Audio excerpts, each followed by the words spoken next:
My name is Desmond Tutu. No country in the world has been harder hit by the AIDS epidemic than South Africa. More than 5 million South Africans are living with HIV, the virus that causes AIDS. Thembi Ngubane is one of them. She lives in the township of Khayelitsha, just outside of Cape Town, a sprawling sea of houses and shacks made of wood, planks, tar paper, and sheets of tin. This is Thembi's story. Hi, my name is Thembi Ngubane. I stay here inside the Khayelitsha Makaza, and this is my neighborhood. And this is my neighbor. I am 21 years old this year, and I was diagnosed HIV positive 4 years ago. Okay, now welcome to my house. This is where I stay. And that is my boyfriend Melikaya. We've been together since 2003. Since I've tested, we've been together. And this is my own Wabo. Hello. Hello. I can't go my time. Hello.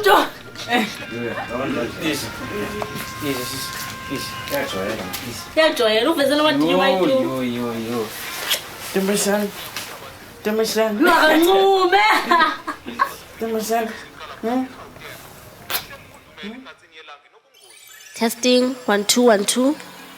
Test. Hi, this is Thembi. It's time for my prayer. Every morning when I wake up, I'll run off to my drawer, take out the mirror, and look at myself. I say, hello HIV, you trespasser. You are in my body. You have to obey the rules. You have to respect me. And if you don't hurt me, I won't hurt you. You mind your business, I'll mind mine. Then I'll give you your ticket when your time comes.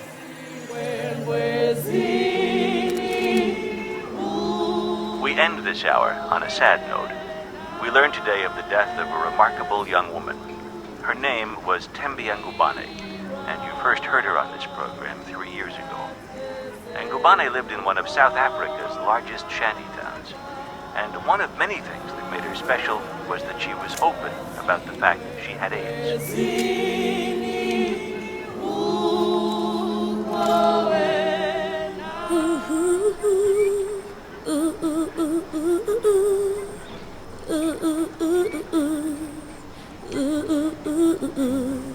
Thembi was born here in Guguletu in 1984. Anyway, 12, just right down the street. They told me at the hospital I've got twins. I was very scared. I couldn't sleep until such day when I went to the hospital, only to find that it was just a tiny girl. I used to drive Fiat with my cars. She said to me, Tata, when I'm old, I will buy for you another Fiat. I still remember that now. When the day we go to bury her, I remember this. Oh, this kid promised me one day that Tata will buy for you another Fiat.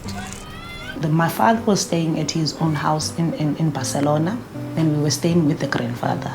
It was us, the grandchildren, and my grandfather only. And he was strict. I was also scared of the grandfather, because the grandfather also used to chase me with a whip when I went to visit Thembi's father there. In Cooks, we were like a family that is under a person that he's the one, that I am the person of this house, and nobody is going to live their rules. Yeah. This is my rule.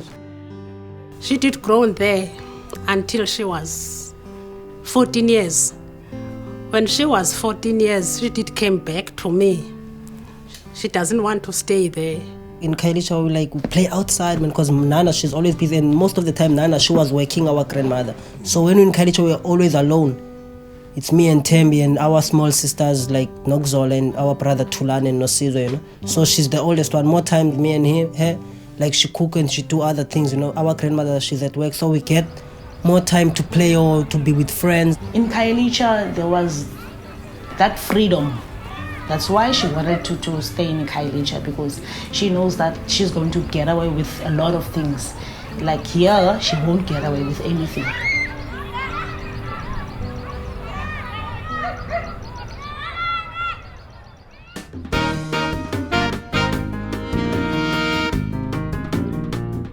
And my friend, she was involved with Thembi's friend, you know.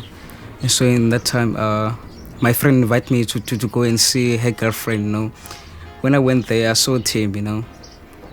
But Thembi, she already knew me, you know, in that time. We just fell in love just like that, you know. Just because I was a cute guy, you know. All the ladies wanted me, you know.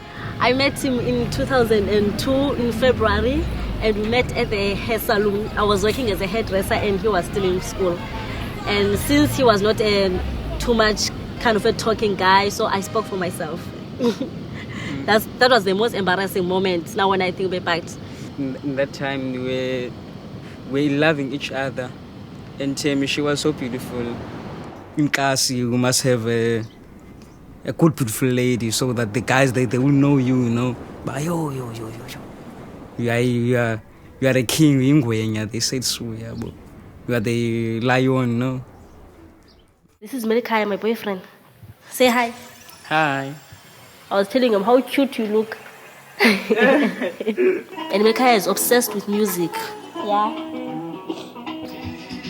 Hey, come, Melikai, let's dance.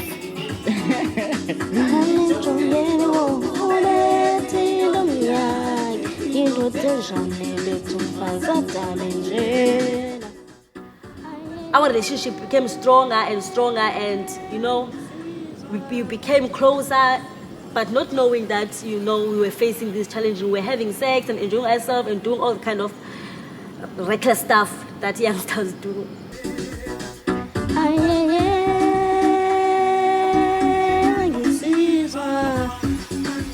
Well, I was 16. Yeah, I was doing grade 12. And, you know, I was healthy, pretty, you know. Yeah, I was hot, I can say that. I was very, very, very, very, very hot. 2002, and, you know, when I think about that year, that's where, at first I used to think that year almost really ruined my life.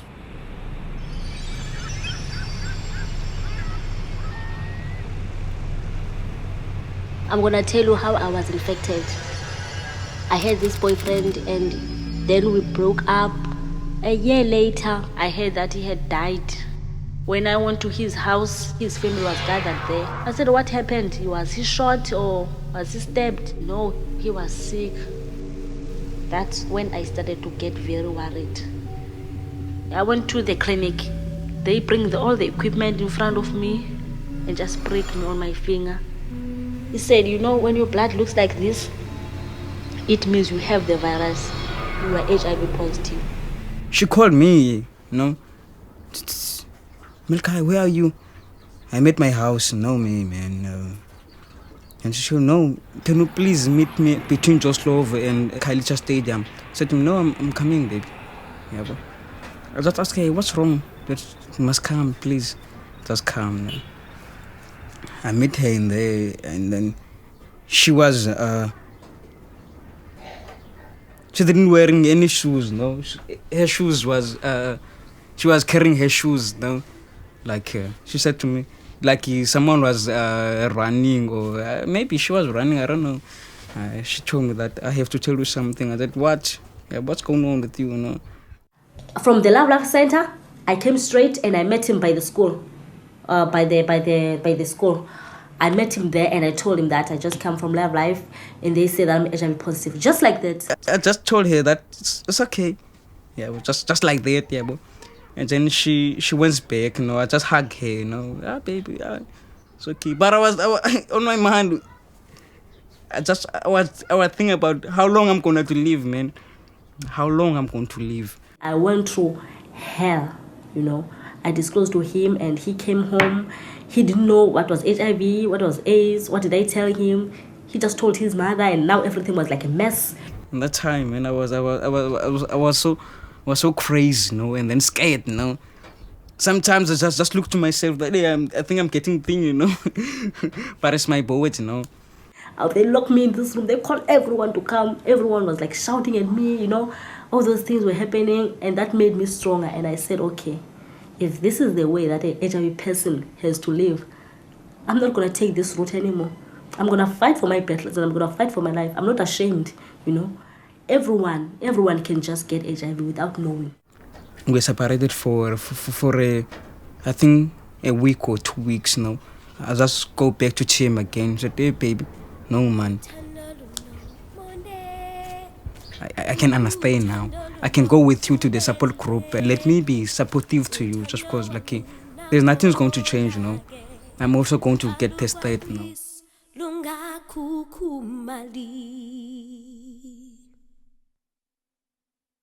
Chabalala Msimang uthi uhulumende olawulwa ngumongameli Thabo Mbeki uzinikele eqinisekiseni ukuba abanyangi besintu babonwa njengabanyangi bezempilo. President wethu President Thabo Mbeki wasigqugquzela ukuthi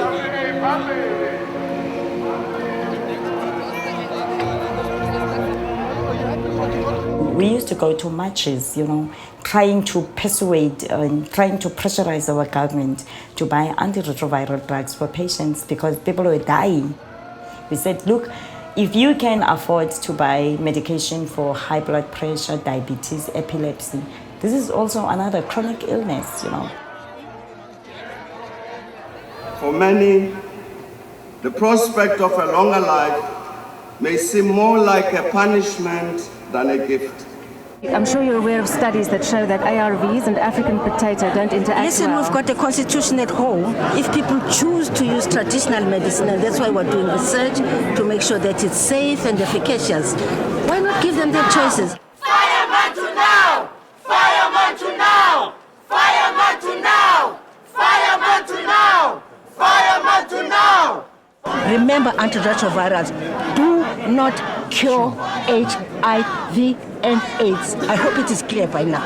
Yeah. You know, those are the darkest days of South Africa under the leadership of Manto Chabalala. She came to Khayelitsha, but she was coming for all the wrong reasons in Khayelitsha. She was coming to talk about the vegetables, the garlics, the potatoes, you know. He was just brainwash the people, man. Because those things doesn't help. If the garlic and the African potato can help, African potato must be a lot of African potatoes in South Africa. Everyone who got AIDS can be now been shot already.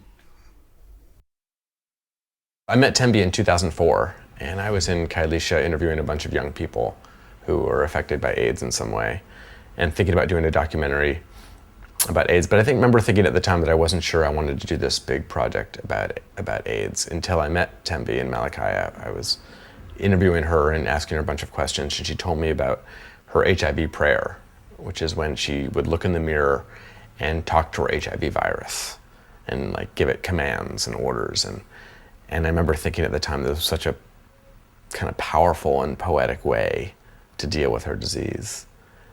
And it was then that I realized I wasn't going to do a story about AIDS, I was going to do a story about Thembi. And I went back to her about a week later and I said, you know, would you carry around a tape recorder and document a year in your life? A way to tell the story of AIDS through the eyes of one young person who's actually going through it. And she said yes. Hi guys, it's Thembi again. Today I'm going to take a walk with you around my neighborhood. As you can see, a lot of people are living in shacks. And people feel like the government is not doing anything because a lot of people really don't have houses. There are a lot of us here in Khayelitsha who are sick, but the people don't disclose. People do talk, do point, people do whisper. And sometimes if they hear that someone is HIV, they burn your house down so that you can't stay there anymore. So here in Khayelitsha, especially when you talk about HIV, you talk about a big thing because they know that everyone here is at risk of contracting it. But still, there's a lot of discrimination and stigma going around. I've never, ever in my life kept like a written diary or a tape recorder or something of such. So for me, it was like someone that really listens, and does not talk back, not even judges you. So to the tape recorder, it was always there whenever I needed it. I will cry, I will say anything. The tape recorder will never take whatever I said and gossip about me, will never laugh, will never do any such. So I felt like there was someone special, and I felt very comfortable talking to the tape recorder. I met Thembi for the first time in consultation, actually, in Ubuntu Clinic, a little bit further there. And she had a low CD4 count and she was not on ARVs. And I remember she was walking with this little microphone and tape recorder because she was taping herself. Hi. Hello. How are you? I'm fine, thank you. How are you? I'm feeling great. I've known that I'm HIV positive for 2 years. I'm considered stage 4. When you're on stage 4, you are not HIV positive anymore. They say you've got AIDS.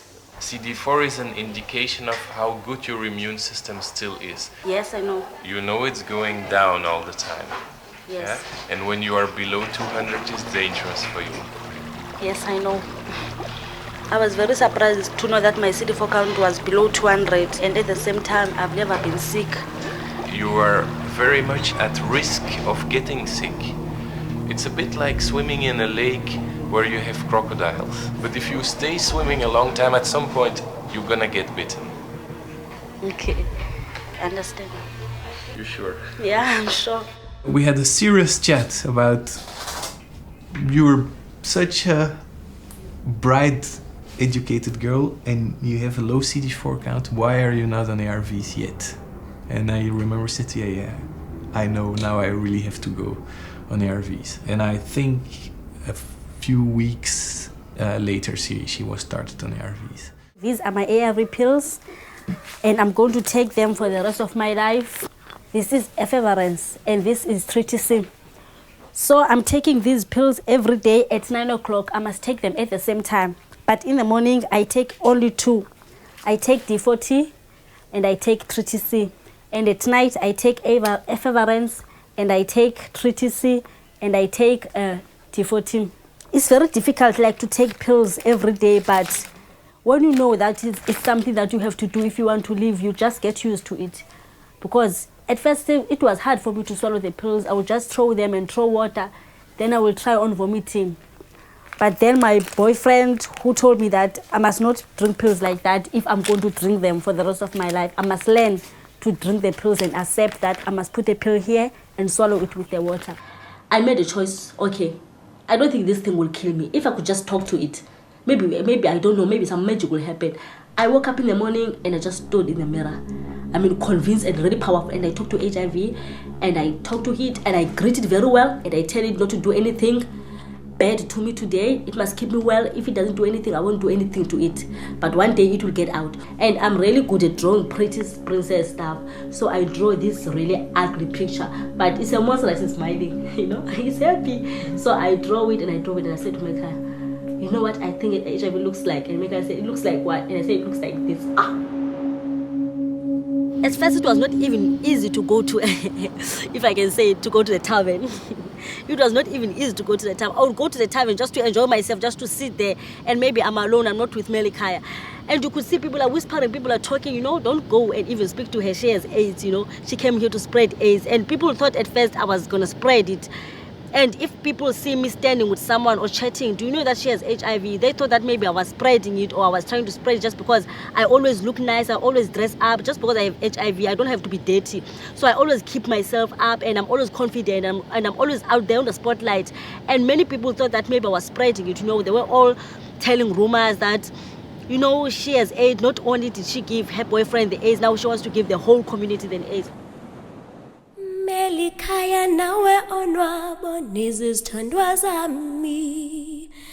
Melikaya nawe onwabo nizizithandwa zami. In that time, I was was a point that time they didn't even go to the bushes, man, to be a man, you know. They say, hey, man,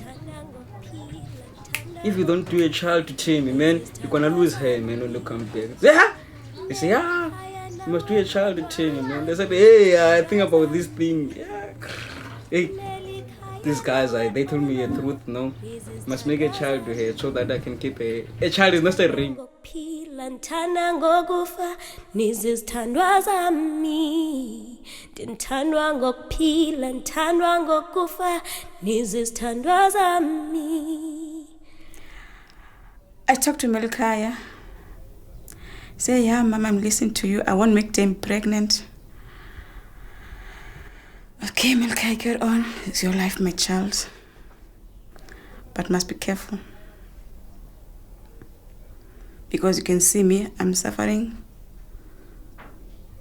Your father doesn't work, it's only me working. So what do you? When I came back, it was 2003. She fell pregnant. And maybe I was so lucky, you know. She fell pregnant. And then it was Onwabo was born. Yeah, so we have this lovely daughter, you know. So like to me, like it's a blessing, you know.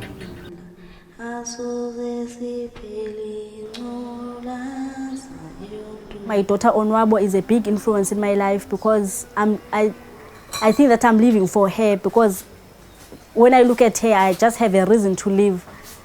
So she's the joy of my life. I know what people might be thinking, but Onwabo is fine. We gave a drug called AZT when I was in labor. She's been tested and she's HIV negative. I'm a night sleeper. I sleep late at night and it's hard for me to wake up. So when the baby is crying, she doesn't want to wake up sometimes. Sometimes when the baby is crying and once the nappy to be changed, I just cry and say, why did you pee? Why did you pee? Now look, I must wake up, I must wake up. You see, I don't like to wake up. I just want my sleep, my beauty sleep. I think I deserve it. At least, not 8 hours of sleep. I think I deserve 20 hours of sleep a day.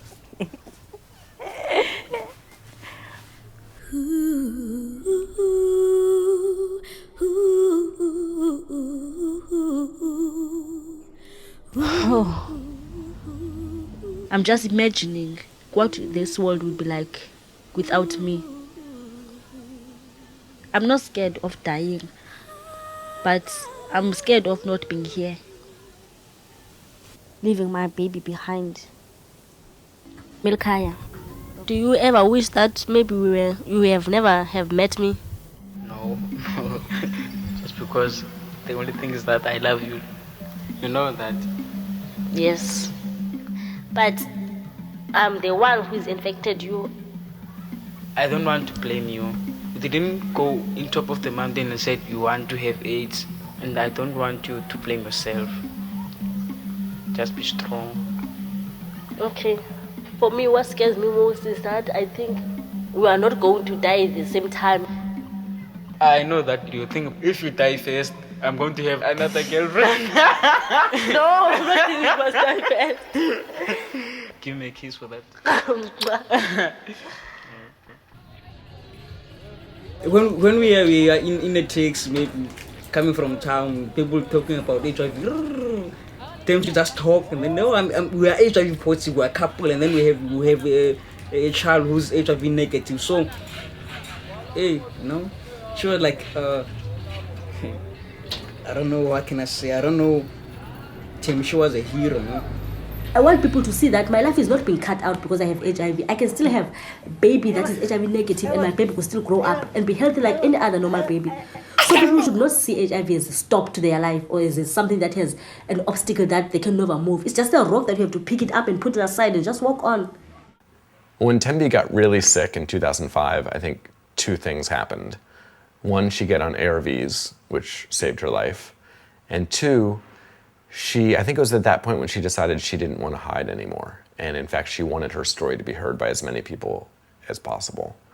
And I think that was the time when we all hatched the idea of doing a tour of the United States and South Africa. Yeah.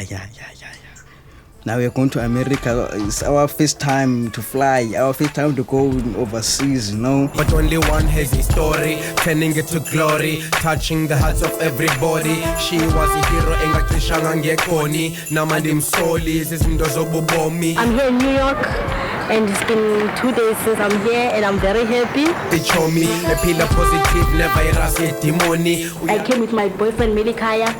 We are from Kailicha. Say hi. Hi. It's really a miracle because I've never thought that I would stay in a hotel.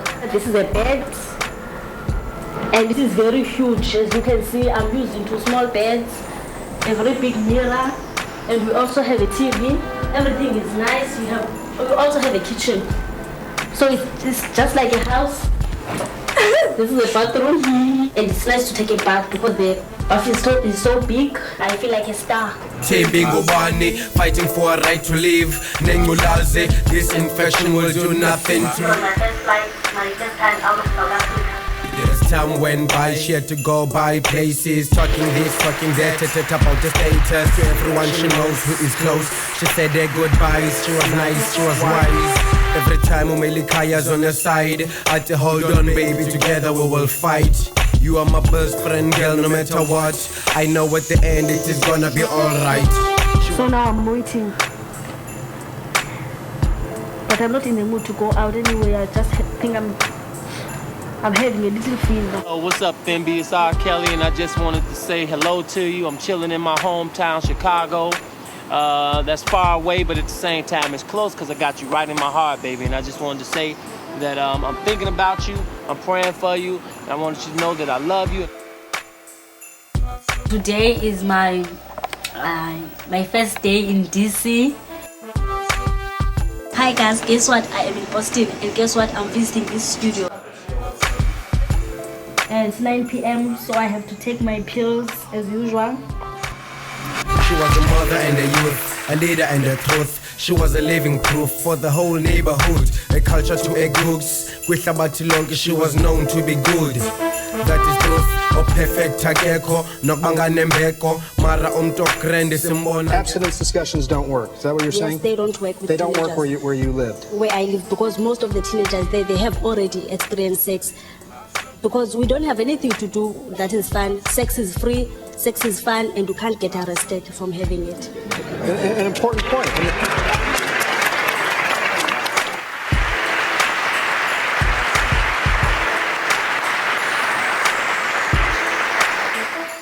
Now I'm going back to South Africa. It's been nice chatting with you guys and sharing everything with you. Almost. I just hope you miss me because I'll miss you.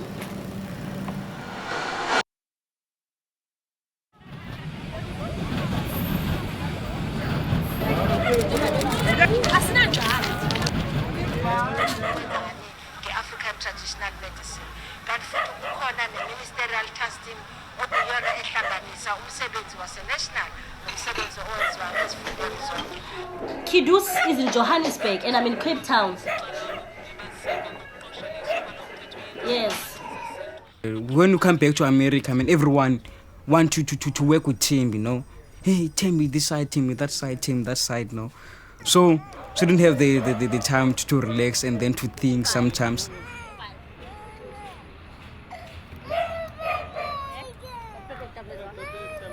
I did the documentary for only the US, and there was a point where it came to mind to me that I cannot do this for other countries. Why should I come home and do it here also in South Africa? By that time, I haven't decided whether I was going to show my true identity, my name, and my true pictures. I wanted it all faded, just the story. But when I grew to love it, I find it so important for me to start here and also be here in South Africa. From the beginning, HIV came with stigma because of the way it was introduced through sex. So I think that stigma is always going to be there. It's going to be hard to break that stigma, because if we want to break that stigma, we should start talking about sex. If still sex is a taboo in our homes, we won't break the AIDS stigma.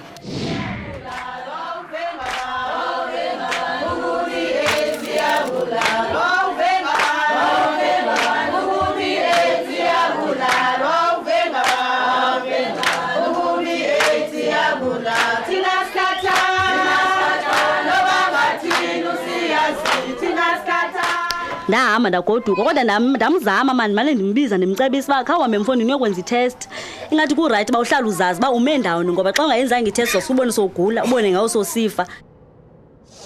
I cannot say that the condom doesn't make sense. They do make a sense. But when it comes to us teenagers who are very ignorant, every condom can come and then the rumors will come. Like, you use a condom, she's unfaithful. I don't want to use a condom, it's too small for me. I love you so much, you are the only one for me. If you have decided that now you want to have sex, you must know the consequences you are going to face after having sex. The most important part is to accept my status and find ways of living with it. One thing with HIV and AIDS, I live around it. My family, most of them have it. But what I see in them is mostly anger.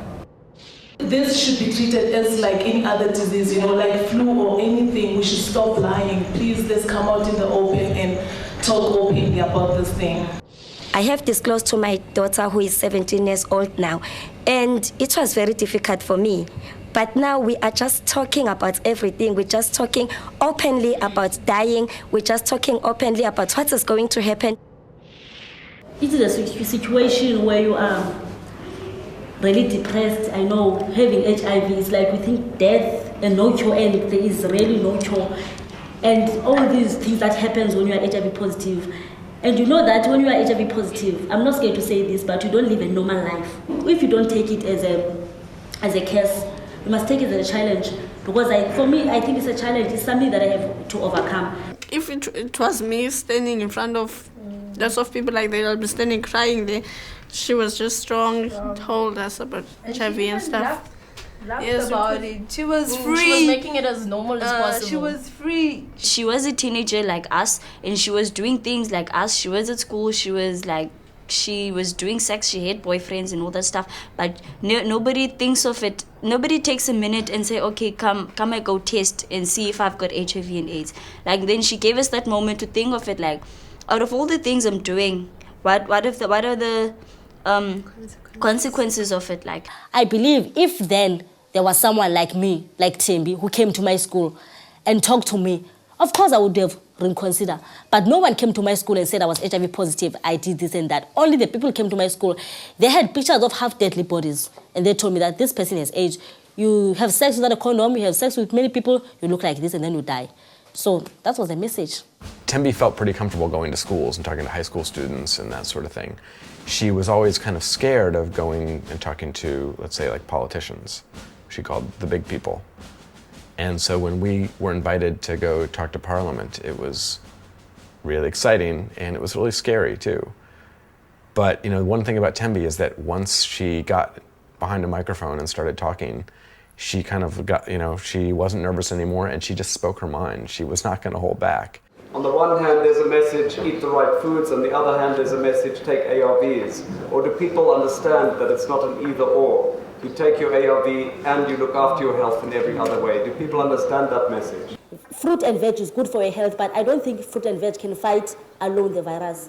I think ARVs can do the best than both of them, but you need both of them to succeed, not either one of them alone.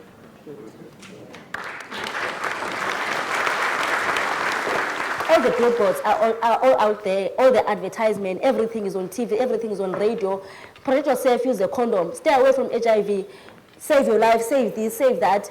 But it's all going through here, through there to the teenagers. No one is listening. The messages are being broadcast, but it was different when I stepped out there as a human being. And I'm just like them. I'm not a celebrity. I do what they do. I eat what they eat. But I just stand up there and do something different. I said I have AIDS, which no one does.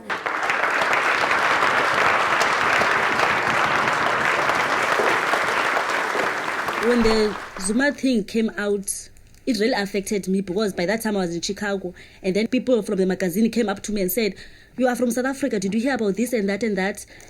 And I had a comment, but people were scared, like, you are going to comment against the president. And I felt like it is my right to say what I feel like saying. I just said it in the paper that he is very dumb and he is talking bullshit.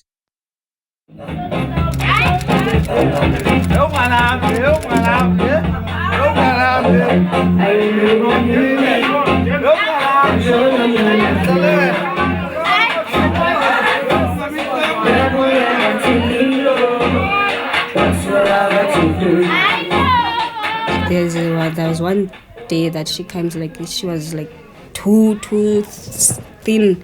I asked that, hey, Tim, you know what, you're getting, just stop drinking, man. Because it's like, you're getting thin. I tried to talk to her, like, not to drink hard, you know. But she was like, yeah, I'm not like hard, but it's like, I'm having fun, you know. Let me have fun, you know. And like, I like to let her free because like she was my big sister, you know.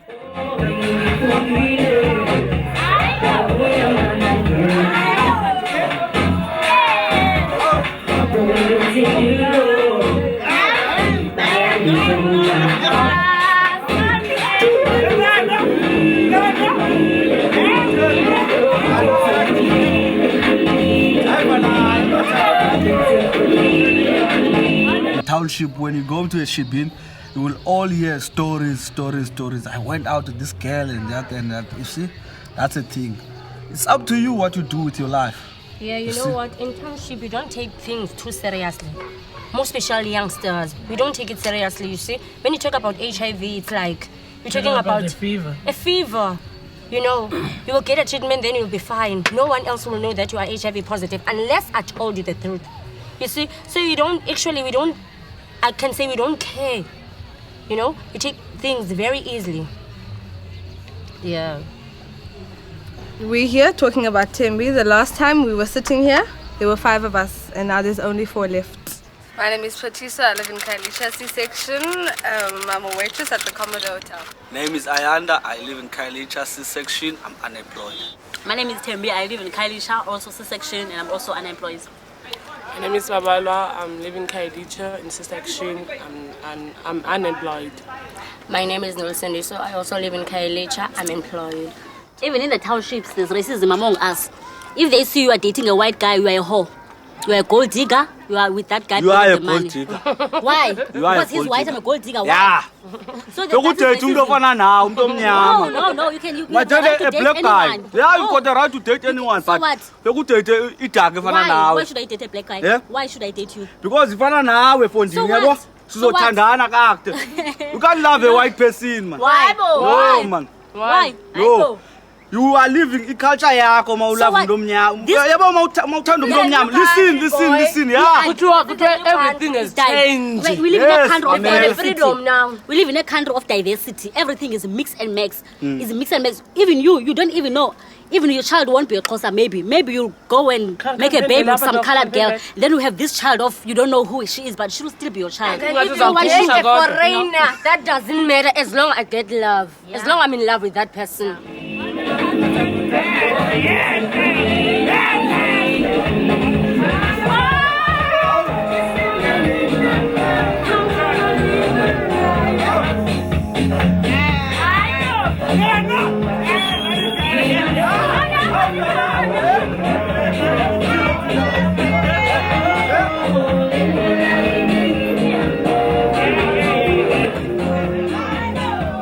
I'm giving you. I'm giving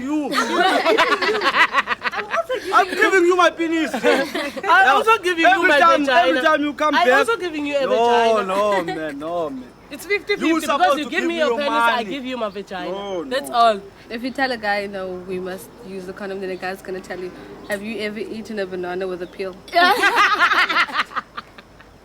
In biology, they say if the erection is, the blood doesn't flow. Yeah, it all goes to the penis. It doesn't flow right here in the brain. So you are not thinking that time. Yeah, we were patching, man, a lot. Also, my mother, she used to tell us that, guys, no, you must stop drinking now.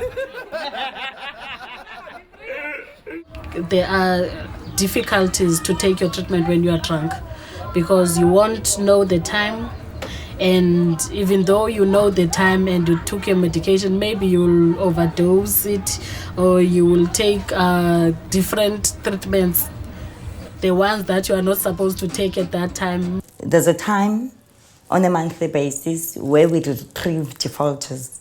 When I saw Tami's name in the defaulter list, I got shocked.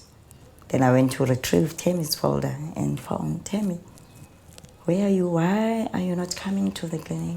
No, says, baby, I'm out of town. I'll be coming and I'll explain to you. You know, you always give them a benefit of the doubt at the end of the day.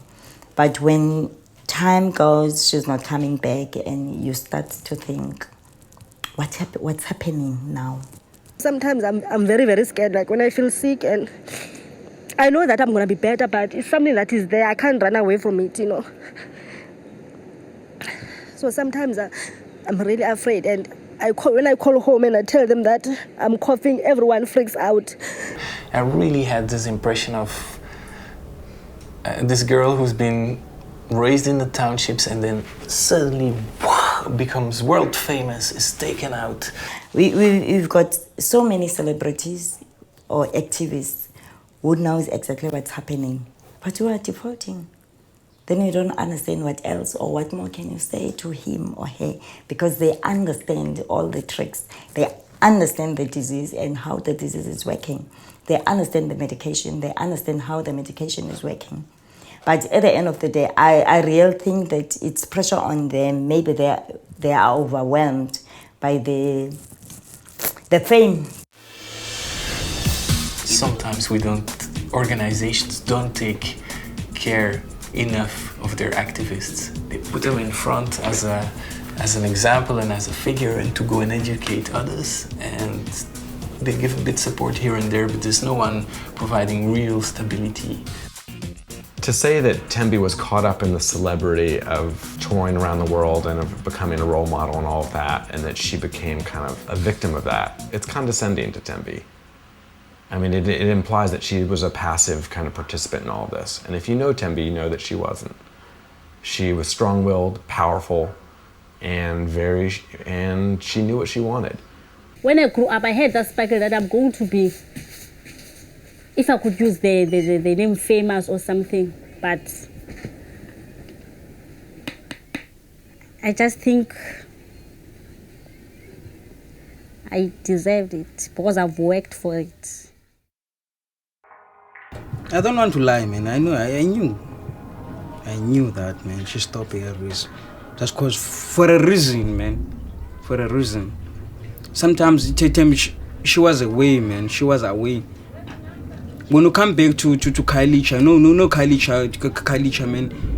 People who are working there, they knew Thembi, man, that she was a star or something like that, no.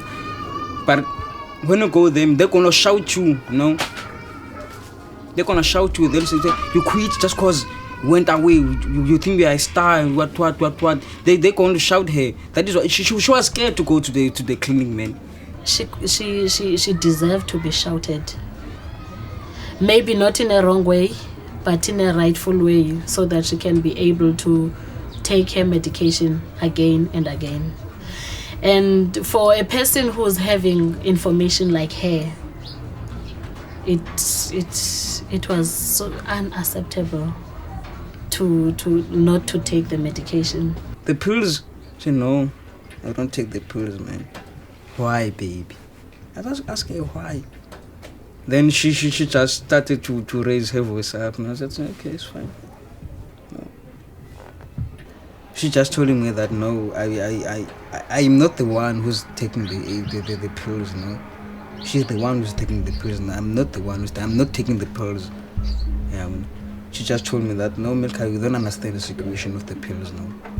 I have to take these pills the rest of my life, no. So you don't understand.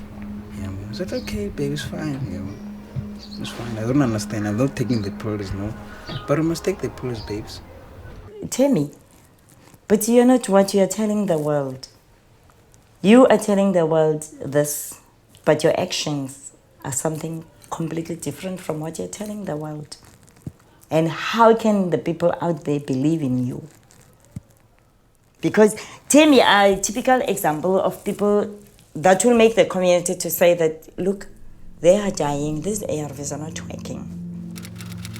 When I saw her, I suspected she had TB, and I sent her to hospital because she was very sick and to further investigate TB. The problem, I think, though I don't know the medical history completely, is that she was put on TB treatment at that time, but because she had multi-drug resistant TB that was not diagnosed yet, the TB drugs just didn't work. after having failed TB treatment for a while, then they must have tested for drug-resistant TB, and apparently it was difficult to find, so they took some time to find that it was drug-resistant TB, and then it was too late. I kept on looking at how people stigmatize other people and how other people that are not strong keep on falling down. And I didn't want to be a victim. I didn't want to be one of those people that are going to be stigmatized and go and just give up and just die and think that is the end. I wanted to pursue my life and I wanted to pursue my dreams. I wanted to be here just like everyone else. I had the thinking of maybe when I find out that I'm HIV, I will kill myself. But after she came, I thought about it. I told myself that even if I could find out that I'm HIV, I will plan my life. Tell myself that I'll live a better life and a different life from what I was living before. When the sunshine we shine together, told you I'll be here forever, and I'm always gonna be your friend, baby. I'm gonna stick it up till the end. Now that it's raining more than ever, told you that we hold each other. You can stand under my umbrella. You can stand under my umbrella. Ella, Ella, eh, eh, eh. Under my umbrella. Ella, Ella, eh, eh. Under my umbrella. Ella, Ella, eh, eh, eh. Under my umbrella. Ella. Yazi believer ngobomi, but only one has his story, turning it to glory, touching the hearts of everybody. This infection will do nothing to me. That is what she told herself. She was positive indeed.